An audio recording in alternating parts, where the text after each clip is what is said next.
thank you for joining us tonight for this information session on storefronts that are available in low-income cooperatives in the Lower East Side and East Village, as well as support that is available to commercial tenants, whether looking at those storefronts or any storefronts. This presentation is presented in connection with the Placeholders project.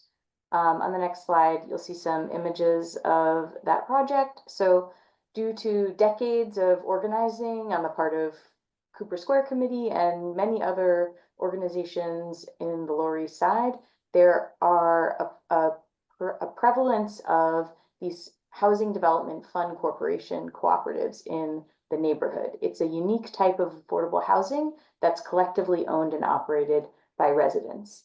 And HDFCs with storefronts often rent them to small businesses, artists, and nonprofits, which in turn serve local needs, nurture creativity, and express culture.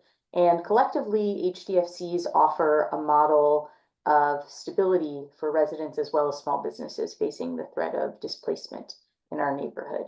And we thought it was important when we were approaching this creative window installation in a vacant storefront in an HDFC to link the temporary activation to more permanent assistance to potential commercial tenants, because it's not just about showcasing these stories and temporarily activating this space at 165 and 169 Avenue C. It's really about assisting the HDFCs with available spaces and the potential commercial tenants who we think would add to the cultural vibrancy here in the Lower East Side. And we'd like to thank the partners that we worked with on this project, including designer Scott Kelly, artist Delphine LeGoff, and this was all made possible through Design Sprints, Building Creative Capacity, which is an initiative of the Van Allen Institute and the New York City Department of Small Business Services. And we want to give extra special thanks to the shareholders and board of 165, 167, 169 Avenue C, where this installation is up temporarily until the end of the month. So we can go on to the next slide. These are just some of the businesses and storefronts that we feature in the installation. We look at 19 storefronts all in all. And as you can see, we have everything in this neighborhood from legacy restaurants, hair salons, art spaces, clothing, services, really a range of businesses. And that's exactly the kinds of storefront uses that we're trying to attract to these available spaces. So I will take you through some of the spaces that we found that were available in our survey of HDFCs. I won't get into too many details here. I'll just sort of show you where they are. So the first one that we identified was in the same building where we did the installation. It's 167 Avenue C. Next, we have 304 East 8th Street. That's the second one. Next, 71 Avenue C. Next, 528 East 11th Street. It's actually two spaces. They could be rented separately or combined. Next, 406, 408 East 10th Street. Next, 195 Avenue C. And 298 East 3rd Street. So now with those potential spaces kind of out there, I want to turn it over to our wonderful panel of guests we have to share.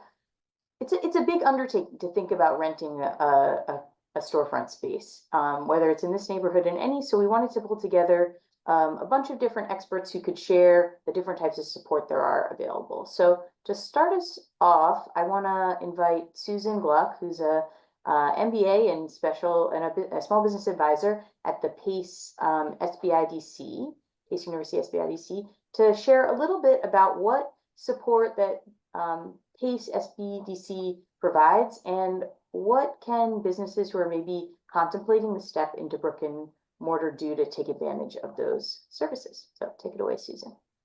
Hi, thank you, Abigail. Thanks for having us. I think I'm off mute now.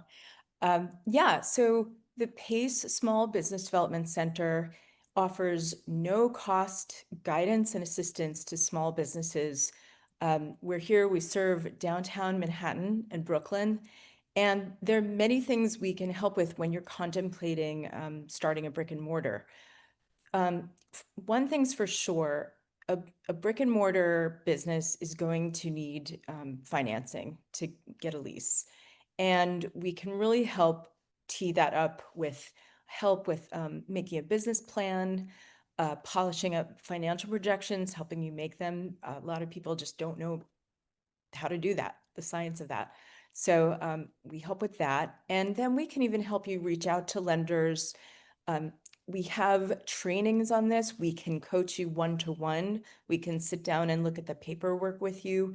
And then we can help you put it all together and make a great like loan package, set of documents, and help you communicate with lenders that might be right for you. And there are some that are great right now with programs for kind of Main Street capital programs that help small businesses that are looking to open brick and mortars. So it's out there and we're here to help. And we also help with research. When you're making a business plan, you need information to make a solid market analysis. So we have free research services.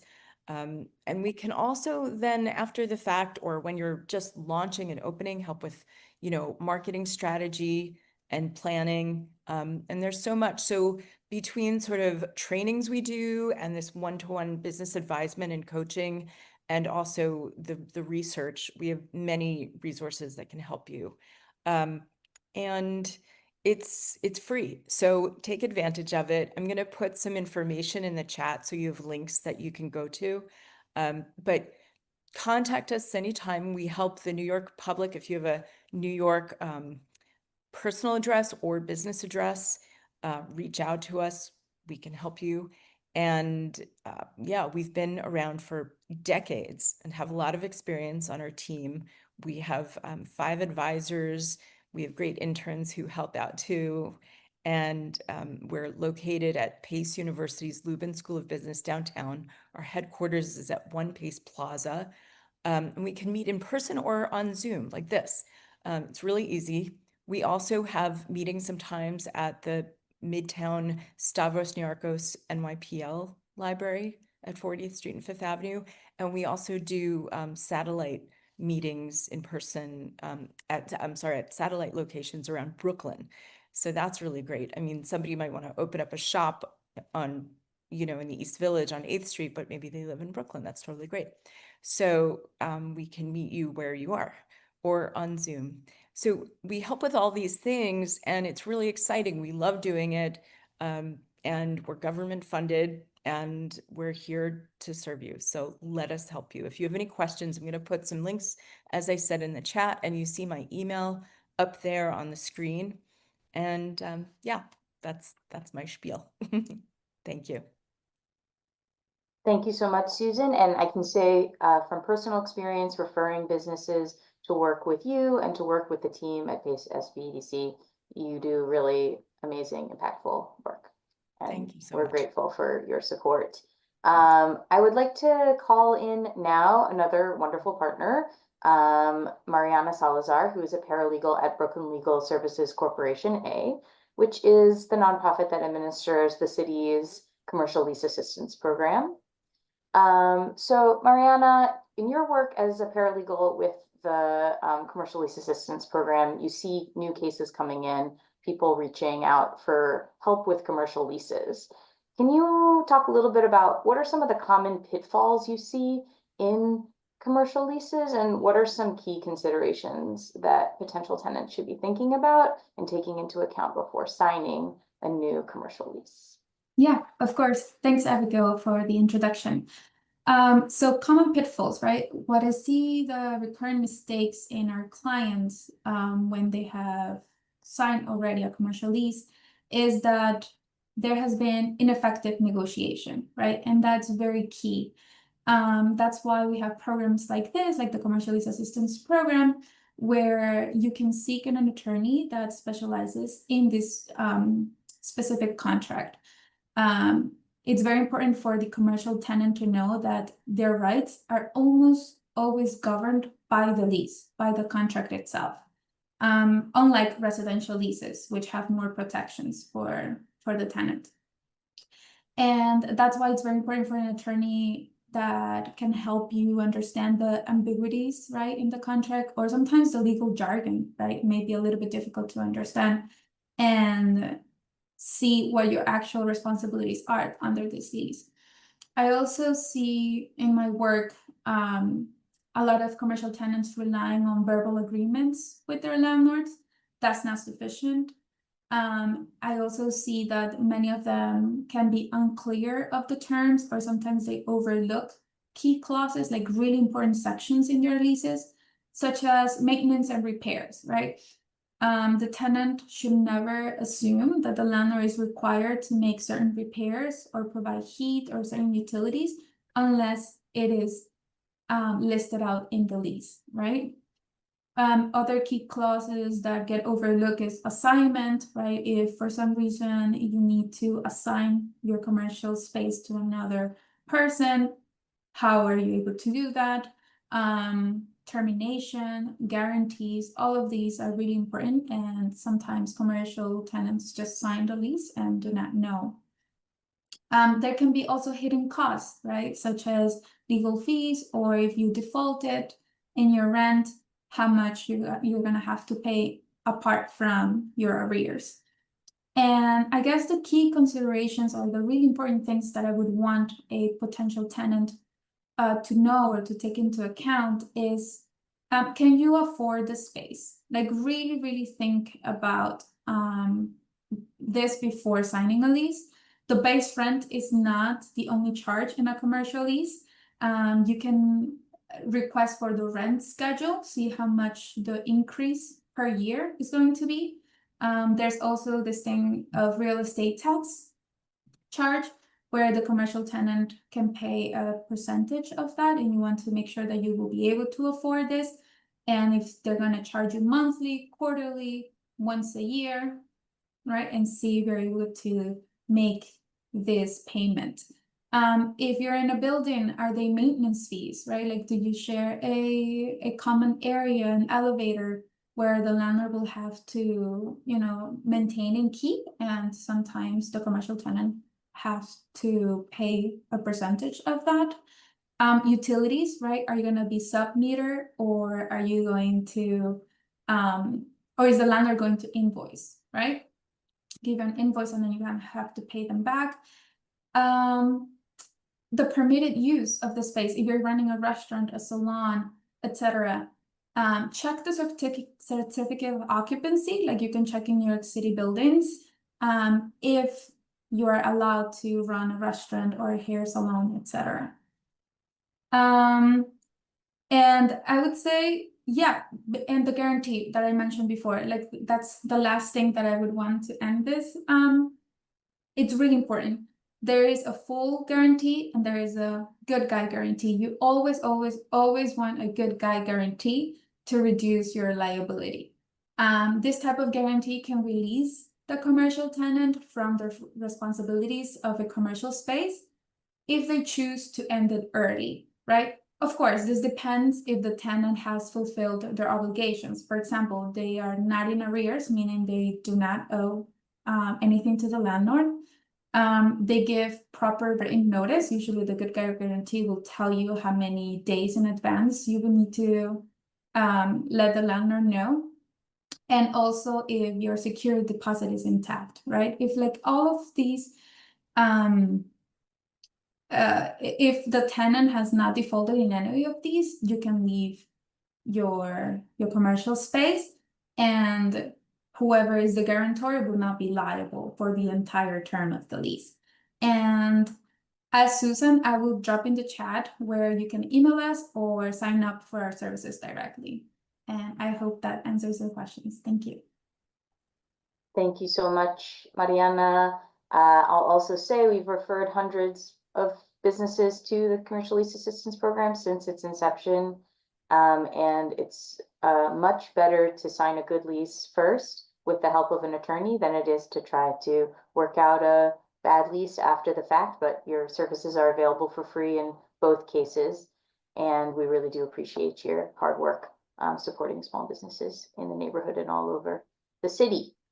So I will bring in next David Correas, who's the Executive Director of Outreach and MWBE Recruitment for New York City Small Business Services.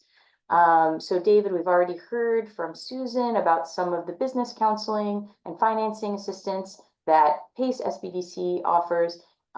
Worth mentioning, of course, that the CLA program, or the Commercial Lease Assistance Program, is funded by Small Business Services, although it is administered by Brooklyn Legal Services. What else can you share with us? What other support does New York City Small Business Services offer to businesses, in particular, those who are thinking about taking that step to brick and mortar?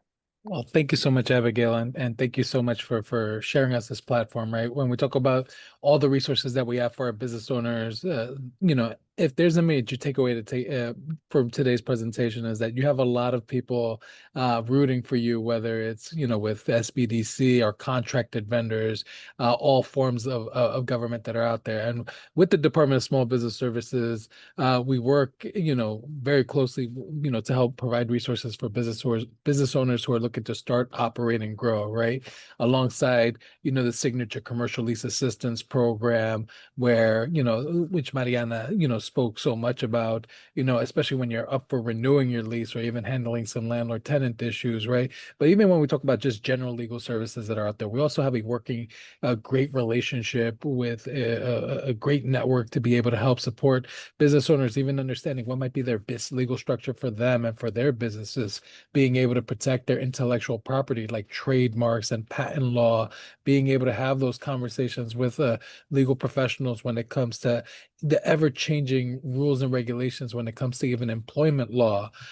Even before we even get to that, right? Even if you're in the ideation stage, right? We have incubator programs like the Fast Track program, which essentially helps you build up a game plan to build up actionable steps and a great business plan to make that from an idea to a concept. We have our fantastic NYC Business Express service team, where we focus on two different buckets, right? Our compliance advisors and our small business advocates.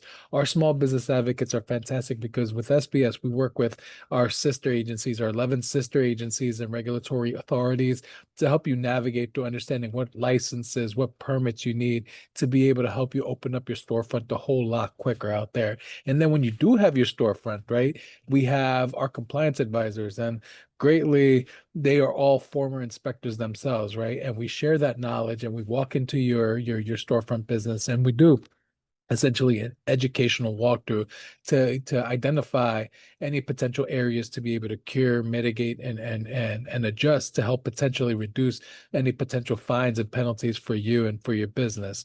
With SBS, we also operate 7 different business solution centers, our network of industrial business support providers, to be able to have those needs-based conversations when it comes to access to capital, general education, when we talk about marketing strategies, search engine optimization, even using AI, right? And you'll see that some of our centers even have them in different languages that are out there as well.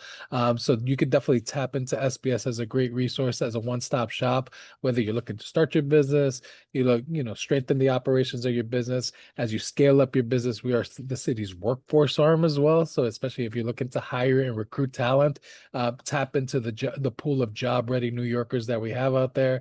And especially as you scale up your business as well, look at government, look at the city of New York as a consumer as well. And we want to highlight our city's Minority and Women-Owned Business Enterprise program and the resources to help you sell to government.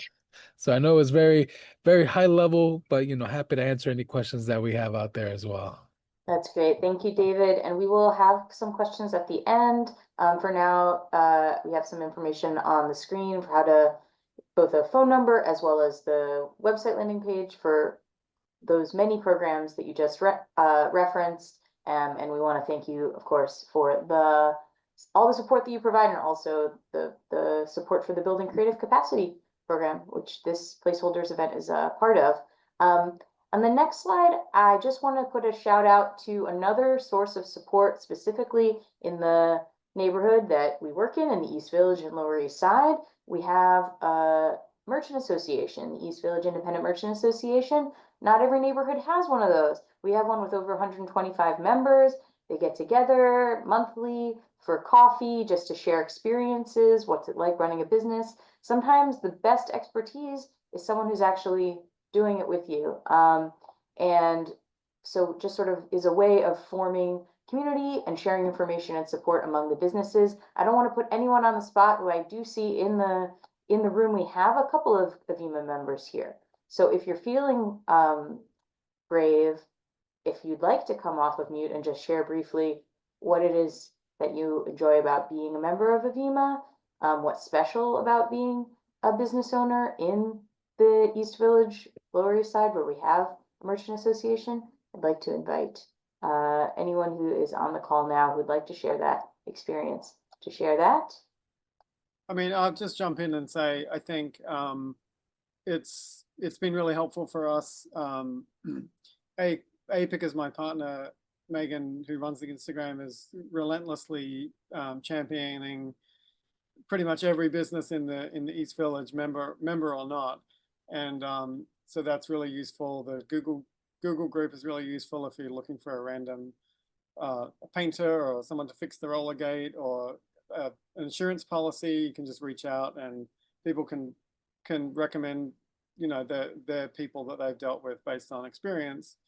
And then it's just, you know, feeling like we're part of a community. It's virtually no cost to do it, and there's no catch. Thank you, Alex. Anybody else from Avima like to share about what's special about being a member of Avima? All right, so then on the next slide, this is how to get in touch with Cooper Square. If you are overwhelmed easily and don't want to, you know, we can help you get in touch with any of the different organizations that presented tonight or far in the future. If you forget any of this information, you can always reach out to us at Cooper Square. I also wanted to invite, if Rosa Malmed is on the call, to just share a little bit about her experience. Yes, I am here. Hi, everybody. Hi, Rosa. Hi, Abigail. So Rosa is the owner of Gizmo Notions Corp, which is a longtime East Village business. And so Rosa, could you discuss a little bit, just because there's people who are on this call who are thinking about either moving to another location in the neighborhood, opening a business for the first time. You've done both. You've had a long-standing business and you did recently relocate to a new space. So could you share a little bit about your experience relocating from your longtime space on First Avenue to your new space on 14th Street? Yes. First of all, thank you so much, Abigail, and your group that you're helping us to find this store. This was the first time, and I have a very good experience because I was desperate. Everywhere we were going, it was so high, the rent. So I'm really appreciated what you did. This is number one. And what was the other question? Well, any advice for other commercial tenants who are thinking about either starting a new space, a new storefront space, or relocating and signing a new lease? Anything from your experience to recommend to others? Sure. From the help that I received from you and your group, I would say it was very important for me that to talk to the lawyer, and whatever I wish, I tell to the lawyer. I wasn't, you know, embarrassed or afraid to say something, to say my wishes, what it is. And I stood in my word, and what I wanted, I asked the lawyer, I want this exactly. And that was very important. And the lawyer read the lease and sometimes negotiate with me and said, it's better we have to put, for example, this word instead of that word for my security, which I was very happy. I was going back and forth. So I recommend to everybody, please talk to the lawyer before you're signing the lease. Negotiate about your real estate tax. That's very important because the previous store we had, we've been desperate because the landlord would charge as much as he want to, even though he owned the building, but we had to pay majority of the tax. His real estate, we 2 tenants, we had to pay for it. So please, everybody, negotiate. Talk to your lawyer about real estate tax. This is for me was very important. Thank you. Thank you, Rosa. And Sure. everyone should go visit Gizmo. What's your address? 626 East 14th Street between Avenue B and C. And we are open Tuesday through Saturday, 11 to 6, fixing sewing machine, selling sewing machine, and all the notions. And so 34 years we've been in First Avenue between 9 and 10. Now since October we are here. And I'm happy. That's great. So go visit Gizmo between B and C on 14th, and then the next thing you should do is walk around the corner, walk down Avenue C to the Placeholders installation, which is at 169 Avenue C. Check out all the interesting objects, the different spaces lent to us, read a little bit about their stories, and save the date for Friday, June 27th, 6 to 8 p.m. We're hosting a closing reception in partnership with Piragua Art Space and Relative Arts, which are 2 other spaces that we featured in the project. They're located at 367 East 10th Street. And you can RSVP at the links above. You're all very welcome. We're gonna have food from different businesses that are also featured, and just a nice community atmosphere. It's another chance to meet, network, learn more about the spaces. I think that is it for now. I did see some questions that we can go over now, if there's anything that wasn't already answered in the chat.